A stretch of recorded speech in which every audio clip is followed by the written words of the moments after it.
2024 is coming to an end and I thought it would be interesting to make a video of my favorite equipment in photography this year. And this camera took the world by storm last year, I think, and it was on social media everywhere and everyone started to buy it. So the demands grew large and you can't really get it anywhere at this point. And I really understand why it is so popular, because this camera is a powerhouse. Now, it's not a full frame camera, it's a crop camera. And I haven't had a crop camera in ages, but this camera absolutely blows my mind when it comes to quality and in just every single aspect. I am, of course, talking about the Fujifilm X100VI, this bad boy right here. Now, the form factor of this camera is really tiny, but it packs a punch. And that is something I really love about this camera.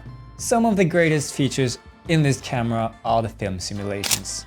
And I think the film simulations is what makes this camera so darn good.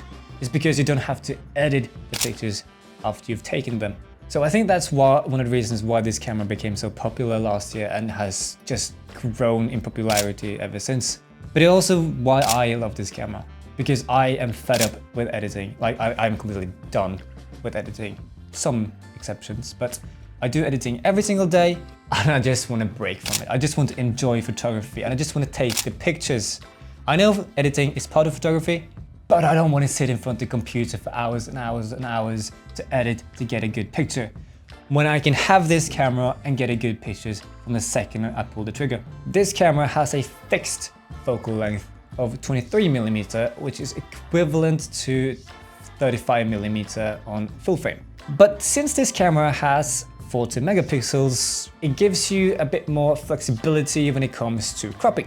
I think along with the 40 megapixels and the film simulations, the form factor and the build quality of this camera kind of just makes it easy to carry around with you. It's like there is no debate whether or not to take this camera with you, because you will take this camera with you because it's so small. I've never used a Fujifilm before I dived into using this one. It took me half an hour to get familiar with the menu system and to set it up the way I wanted. And it's just easy to use. I really love that. When it comes to filming, this camera is also really good. It does 6.2K. I haven't filmed in that because I never really use it or need it. But the possibility is there for you to film in 6K at, I think it's 30 frames per second.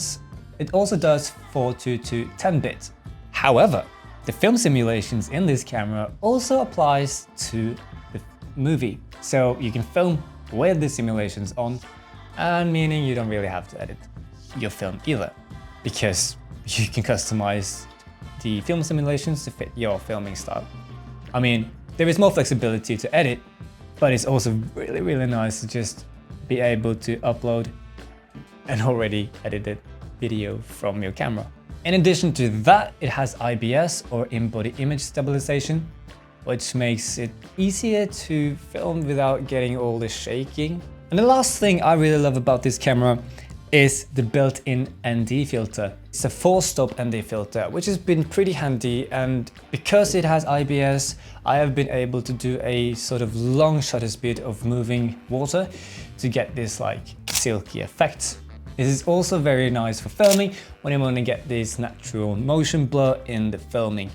But like overall, I really see why this camera has become so popular, because it really grew on me very fast. It's with me everywhere, and it's just, I can't wait to take it with me to South Korea and see what I can create there. It kind of gives me that spark in photography which I've been looking for. I mean, it's stupid to say that you need to buy new equipment to find the spark, but sometimes it kind of helps you see things differently. And because it has a fixed focal length, you have to think about your composition a bit more than you would normally do with a zoom lens. So you kind of get a bit more creative. I think that is really good. So, I mean, if you're gonna get this camera, seriously get this camera.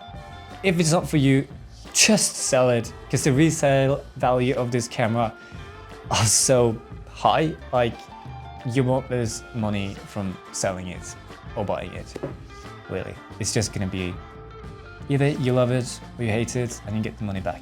Thank you so much for watching. I'll see you next year in 2025. Merry Christmas and a happy new year. And until next time, happy shooting. Take care.